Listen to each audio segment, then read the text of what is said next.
ये काफ़ी यूज़ किया जा रहा है। यहाँ पे आप देखेंगे ये आर्टिकल है न्यूयॉर्क टाइम्स का, France takes on Islamist extremism with the new bill.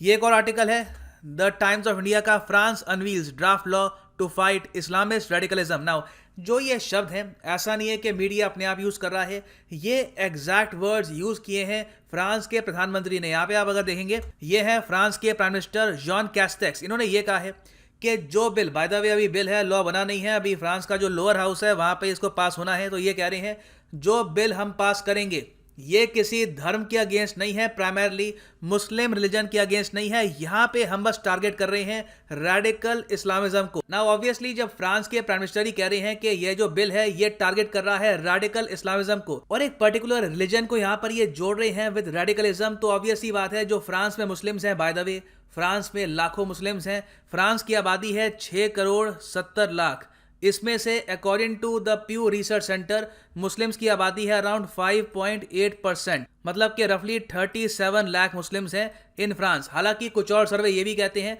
कि जो ये एक्चुअल फिगर है ये 7 to 8% के आसपास है।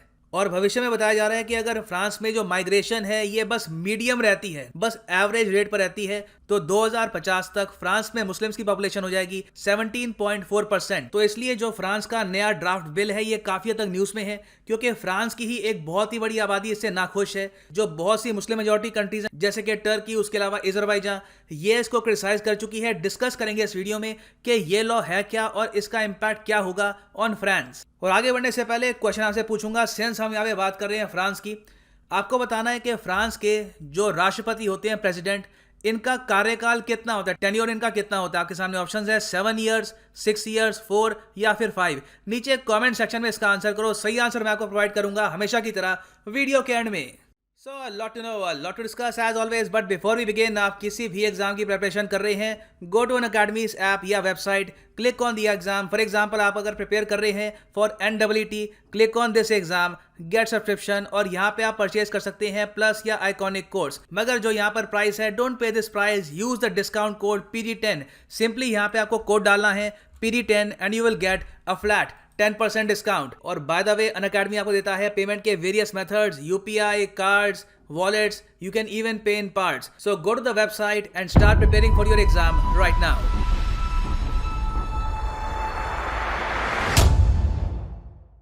Alright, so first of all, क्या जो ये ड्राफ्ट बिल है जो पास होना अभी बाकी है, कहीं पर यहाँ पे अंदर लिखा है रेडिकल इस्लामिज्म या फिर इस्लामिस्ट? तो इसका आंसर है नहीं। ये वर्ड्स बार बार फ्रांस के प्रेसिडेंट और जो इनके प्राइम मिनिस्टर हैं ये दोहरा रहे हैं, और इसी वजह से इंटरनेशनली इस बिल को काफ़ी क्रिटिसाइज भी किया जा रहा है। टर्की के आप अगर देखो प्रेसिडेंट को, अर्दोगान को, इन्होंने ये कहा है कि फ्रांस के प्रेसिडेंट ओपनली प्रोवोकेट कर रहे हैं मुस्लिम कम्युनिटी को अपने इन वर्ड से, अपने इन एक्शन से। और जो ग्रैंड इमाम है ऑफ अल अजहर, इजिप्ट के जो टॉप क्लेरिक हैं, इन्होंने यहाँ पर यह कहा है कि मैक्रोन के जो व्यूज हैं, जो इनके विचार हैं, जो इनके शब्द हैं, ये बॉर्डर लाइन रेसिस्ट हैं। और जब फ्रेंच मुस्लिम से भी रिसेंट सर्वे में पूछा गया कि जो प्रेसिडेंट के वर्ड्स हैं, जो बिल आ रहा है यहाँ पे, इसको लेकर आपके विचार क्या हैं, तो यहाँ पे आप देख सकते हैं फ्रेंच मुस्लिम से radical Islamism law is discriminatory, इससे भेदभाव होगा। उनको फीलिंग आ रही है कि इन द फ्यूचर वो अपना रिलीजन ओपनली फ्रीली प्रैक्टिस नहीं कर पाएंगे। ये बहुत से लोगों ने कहा है इन फ्रांस। अब इस सब के बाद एक ऑब्वियस क्वेश्चन आता है कि ठीक है, तो ये बिल में है क्या, क्या ऐसी बातें हैं जिसको लेकर इंटरनेशनल रिएक्शन, डोमेस्टिक रिएक्शन आ रहा है? देखो, इस बिल का जो नाम है ना, पहले ये था एंटी सेपरेटिज्म बिल, मगर बाद में इमैनुअल मैक्रोन पे काफी प्रेशर आया, तो इन्होंने क्या किया कि एंटी सेपरेटिज्म बिल जो है इसका नाम चेंज करके रख दिया draft law to strengthen republican values. Now एक तरफ पेपर पर ये चेंज किए, मगर वर्बली अपने प्राइम मिनिस्टर से और खुद जो ये वर्ड्स हैं, प्रोवोकेटिव वर्ड्स, रिलीजन को रेडिकलिज्म से जोड़ना, ये इन्होंने बोलना स्टार्ट कर दिया। सो जो ये ड्राफ्ट लॉ है टू स्ट्रेंथन रिपब्लिकन वैल्यूज, इसमें जो पॉइंट्स हैं ये मैं आपको बताता हूं। पहले तो यहां पर ये लिखा है कि जो मॉस्क्स हैं फ्रांस में, उन्हें फॉरेन फंडिंग अब आसानी से नहीं मिलेगी। जो भी उनको फॉरेन फंडिंग मिलती है उसको फ्रांस की सरकार आसानी से ब्लॉक कर सकती है इस लॉ के अंडर। और साथ ही साथ ये भी मेंशन किया गया है कि जो मॉडरेट मुस्लिम्स हैं उनकी भी प्रोटेक्शन करेगी फ्रेंच गवर्नमेंट, और कोशिश ये की जाएगी कि वो डरा हुआ ना महसूस करें विद इन फ्रांस। दूसरा एक बहुत ही बड़ा यहाँ पर स्टेप है होम स्कूलिंग पर बैन या फिर रेगुलेशन आप कह सकते हैं। यहाँ पे आप देखेंगे टाइम्स का आर्टिकल है, Macron to counter radical Islam with home schooling ban. अब होम स्कूलिंग में ये क्या कर रहे हैं कि यहाँ पर कोशिश ये है कि कोई भी पेरेंट्स ज़्यादा समय तक अपने बच्चे को बस घर में ही ना पढ़ाते रहें या फिर रिलीजियस स्कूल में ना भेज दें। कोशिश यहाँ पर यह हो कि हर स्कूल पब्लिक या फिर प्राइवेट स्कूल में जाए, मतलब कि जो मुख्य धारा एजुकेशन की उस कंट्री में उससे जुड़ें। तो इसके लिए ये बनाएंगे एक स्ट्रिक्ट क्राइटेरिया।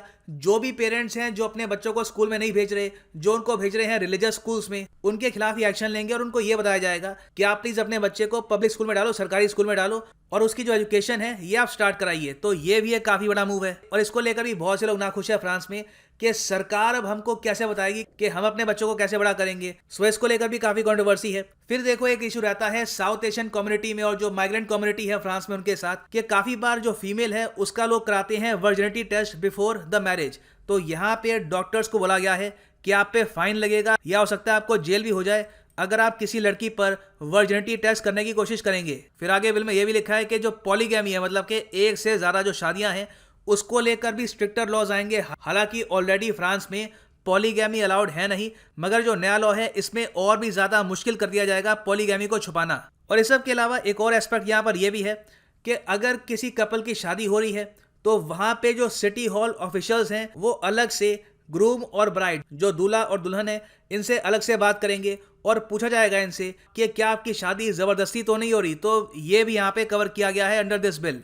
अब इस बिल को लेकर भी फ्रांस के लोगों में काफी हद तक डिफरेंट व्यूज हैं। जो लोग इमैनुअल मैक्रों के अगेंस्ट हैं वो यहाँ पर ये कह रहे हैं कि इमैनुअल मैक्रों यहाँ पे कोशिश कर रहे हैं पॉलिटिक्स करने की। ये कोशिश कर रहे हैं कि लोगों का जो ध्यान है ये कोविड-19 और बाकी जो इश्यूज हैं इकोनॉमी के, उससे हटकर ये हो जाए एक पर्टिकुलर इशू के अगेंस्ट, ये है एक्सट्रीमिज्म और टेररिज्म। मगर इमैनुअल मैक्रों ने इसके रिस्पॉन्स में ये बोला है कि मैं ना लेफ्ट हूँ ना राइट हूँ, मैं बस कंट्री के साथ हूँ। मैं बस ये चाहता हूँ कि फ्रांस का जो रिपब्लिक है ये स्ट्रांग रहे। हम सब लोग, चाहे कोई भी रिलीजन हो, कोई भी कलर हो, we should all be same under the country's flag. तो ये मैंने आपको बस बताया है कि फ्रांस में किस टाइप के व्यूज हैं। बाकी आप किस तरीके से इंटरप्रेट करते हैं इस पूरे इशू को, that is up to you. ना एक और बात यहाँ पे मैं ऐड करना चाहूंगा कि इस टाइप के जो लॉज हैं ऐसा नहीं है कि फ्रांस में पहली बार आएंगे। फ्रांस में जो सेकुलरिज्म है ये बहुत ही यूनिक है compare to the rest of the world. तो आप अगर यूएस को देखो तो वहां पे सेकुलरिज्म और टाइप का है। इवन दो यूएस कहता है कि we are a secular country, आप उनके नोट में देखो तो वहां पे लिखा है इन गॉड वी ट्रस्ट। उनके प्रेसिडेंट बार बार बोलते हैं गॉड ब्लेस अमेरिका।